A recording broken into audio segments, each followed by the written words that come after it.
Hello, hello, and welcome back.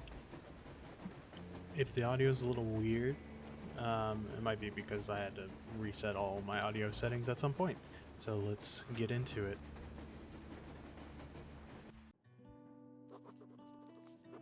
We left Volga behind. The endless expanses of Russia stretch before us now.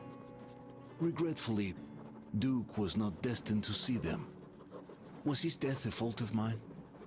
Was everything that happened on the bridge? It could be. It's a cruel world that we live in, and it's not our responsibility to fix it. We only wanted to pass through, and it was not my fault they screamed for blood. Their zealousness reminded me of the metro, where people are indoctrinated into a lie, that the world is dead and there's nowhere to go. Anyone who questions it gets fed a different lie, that the war is still going on. Here it's electricity is a sin.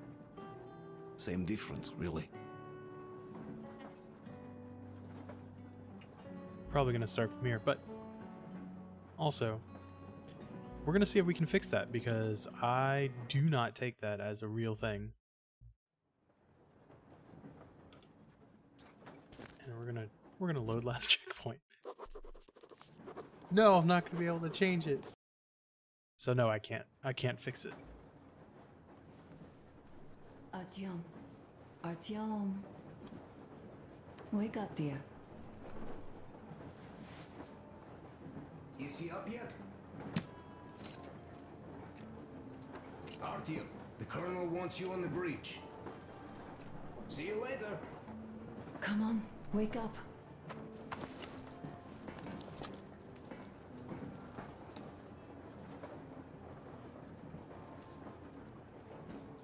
I'm so sorry about Duke. He was just a boy, really. He kept asking me for advice on how to become more attractive to a girl he knew, what to say to her. He couldn't wait to come back to her, proudly wearing scars and medals. Stay here for a bit, Artyom. You're gonna make me feel bad for BS I can't fix. This is great. I wish I could stay like this forever. Artyom, when you climbed those ruins back in Moscow, or with your radio, did you imagine our life on the surface at all? A home for one, a place where we could live, a log cabin on the outskirts of a forest, or how about a bungalow on an ocean shore? Well, you know, there's something great in simply going anywhere like this, together, through the abandoned stations, the ruins, the wasteland. Especially in our own private compartment. Thinking back, isn't this our honeymoon trip? It certainly feels like one, even though it's a bit late. We've only had some honeymoon sorties at best so far.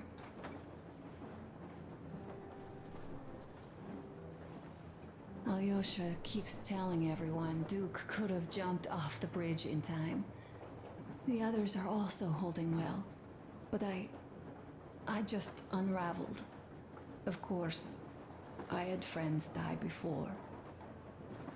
He wasn't looking for death, Duke. He did volunteer for the most dangerous missions, but didn't expect to die. He was looking up to Stepan, Dad. You. Especially you. And he didn't die for nothing, did he? He wanted us to get there, to Yamantau. He wanted us to tell them about Moscow, how we survived there and still haven't given up, how we've been hiding it for so long. But when I think of it being you, and not even knowing for sure, I'd never be able to live through it.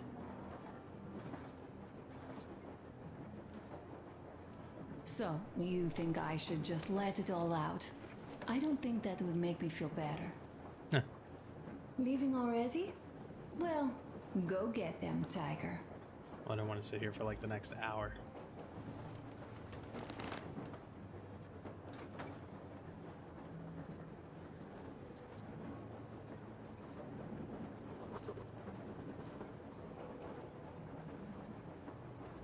Well, that's cool.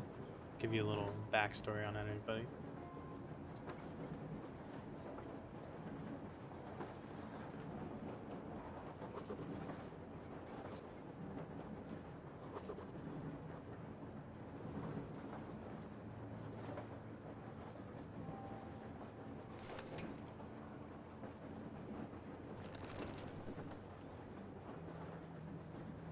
Oh wait, can I actually play with the radio? Is that a thing?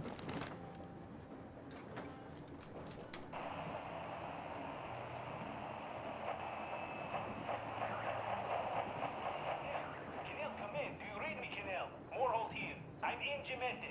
Over. Canal, come in. Canal, over. That's just great. Well, I'll try later.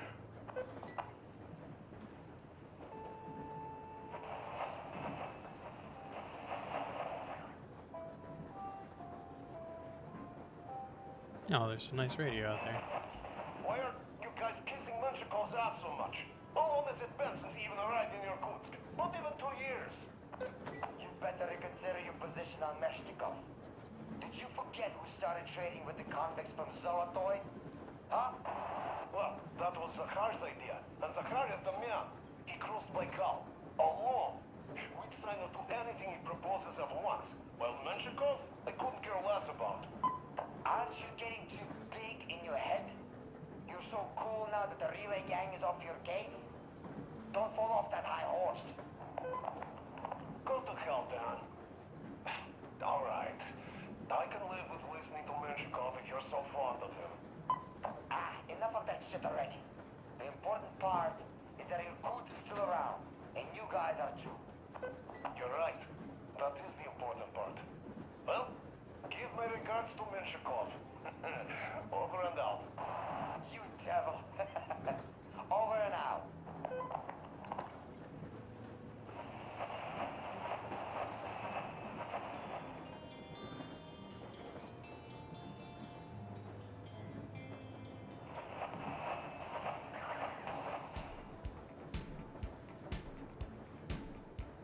There you go, getting some jams.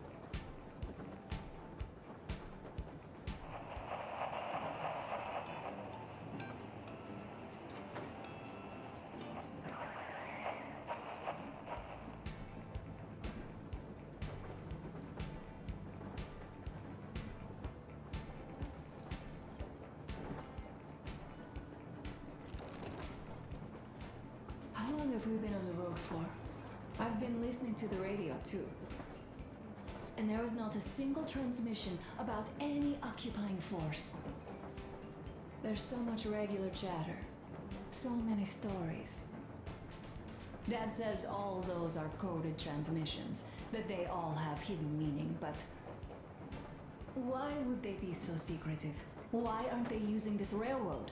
Why don't they at least control its key junctions? Why did they not install any roadblocks? If they are even out here. This is the main transport artery, after all. Maybe they are not here at all. Maybe they never came here, or they are already gone. Though, where to? Remember? Neither Katya nor Crest have ever met them. Though we seem to be doing just fine even without them. It's like Middle Ages. That Silentius is treating people like slaves, getting them killed. I can't believe they had it worse without his lies, nonsense, and human sacrifices. And us? We had been living down there for so many years, fighting each other. And nobody even thought you could live outside. All right. Uncle Artyom, Uncle Tokarev has already set his shop up. Wanna go look? It's so cool.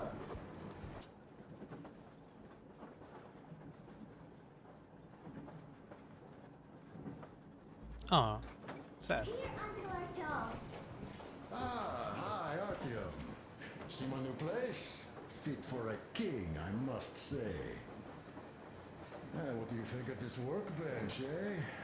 Everything is within reach, yet There's so much space left. Most of the stuff you and the guys found outside and gave to me went into making this workshop happen. So thank you. We'll have to keep pitching in like this too. Looks like we're facing a long journey, and useful things like ammo or equipment don't grow on trees. That's true.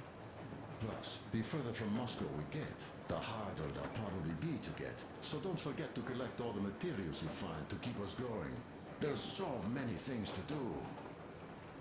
I haven't decided where I'm going to work on the suits, but I'll have to, and soon. And it's high time we fixed our uniforms. Some of our people are starting to look pretty ragged, you know? Duke's plate carrier didn't hold the back plate anymore. And he just kept joking about it. What was I? Well, I'll be working here from now on.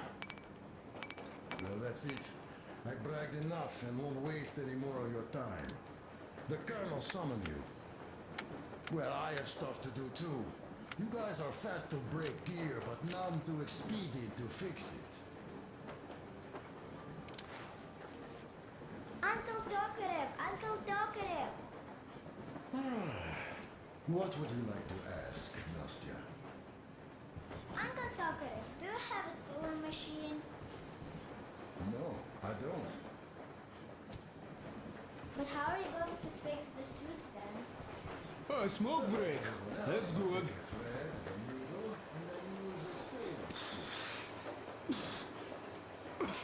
Oh, this is one mean smoke. Damn, this is rough. Well, nothing we couldn't take.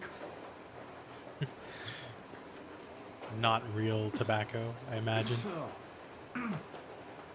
Well, you're the right kind of guys. You, the Colonel, Duke, that guy did a swell job on that bridge. He was a great guy. May he rest in peace, yeah. So, yeah, what did I want to say? Yes. Thank you. You people accepted me, and I'm a simple guy. I will pay the debt back, okay? So, how do you like it out here after the tunnels? Freedom, huh? Oh yeah. Sure Freedom. thing. So much space. Can you It teach me? feels too empty to me, though. Just reeds and ruins and those damn mutants. Will Hey, you let me fix Sam's rifle strap? Well, sure thing. That's a pretty cool little like hub world thing that they got going. Artyom, come on in and have a seat. Stepan's putting on a live performance here. So, Artyom, are you up for a jam? Come on, pick the guitar up.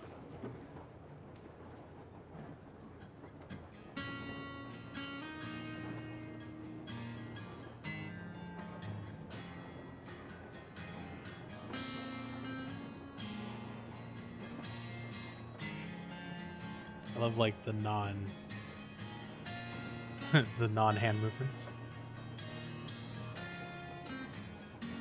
This episode would probably run long because yeah, we ain't really doing much learning though.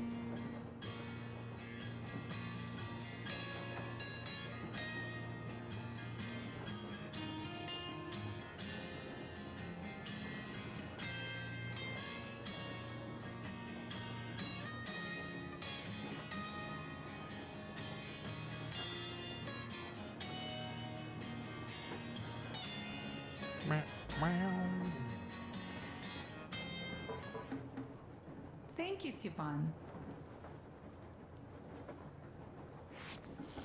I'm sorry to ask, Katya, but Nastya's father, he's dead, isn't he? Does Nastya know? He is. I tried keeping it a secret. Told her he left for the market. Aw. Around 3 days passed, and I still kept it in. I just sat there with a needle in my hand and didn't see anything.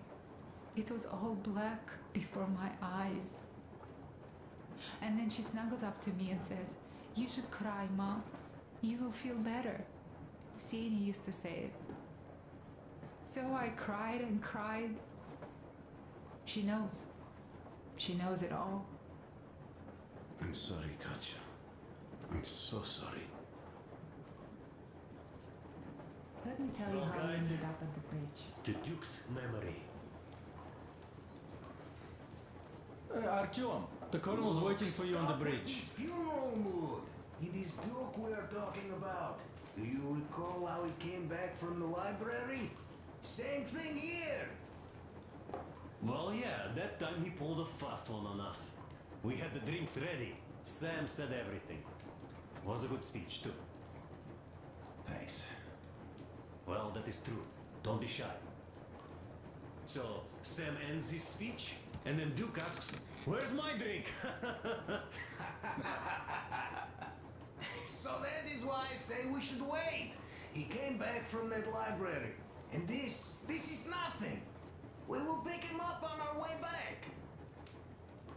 If we leave to go back. Oh, come on. Well, I just think we should still drink to Duke's memory. And if he's alive, that's only a good omen. Sam, what do you say? I'll drink later. Gotta finish cooking. Okay. Let's drink! All right, let's.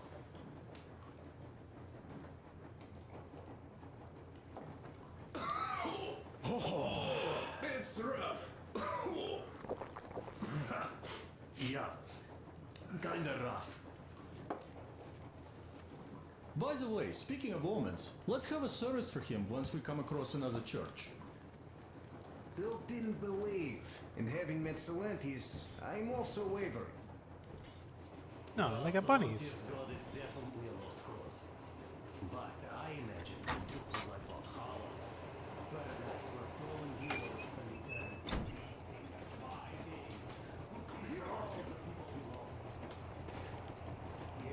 Listen. I had a talk with the Ark. All thanks to Tokarev. He got the decoder working. Ark, come in. Come in, Ark. Over. This is Ark. Identify yourself. Over. This is Colonel Svetoslav Myelnikov speaking. I'm in command of a special operations force. We have received your signal and are currently heading your way. Do you copy? Over. Yes. Hear you loud and clear. Who am I talking to? How do I address you? The Deputy Chief of Communications Department, Major Ivanov. A moment. Oh, yes, Major. I understand that the checkup is in order. Great, Colonel. Melnikov? Simply capital. I am sorry for the lack of trust, but as you know, the situation is dire and the enemy is always ready to strike. I do understand, Major, and I hope that you can tell the leadership that my people are true to their duty and will be at their full disposal as soon as we arrive. Over. Thank you for the great news. How large is your force, Colonel? I have a squad of the best operatives the Special Forces have to offer. A squad? I see. Well, this is great. Great! Yes, we are a large force, but we bring a message of extreme importance. We are heading towards you from Sector K6 Alpha. Do you have any data on enemy forces we might encounter on the way? Over. Just a moment, I have to check. K6 Alpha, you say? As far as I can see, there have been no enemy encounters reported in the area, Colonel. I regret. I must end our conversation here, but know that we are waiting for your arrival. I am making my report immediately, and I am sure the Minister of Defense will be eager to see you. This is a great honor. Thank you. Just a few words more, though. What is the general situation there, Major? Please. Colonel, sir, you do understand this is classified information. But I do understand you.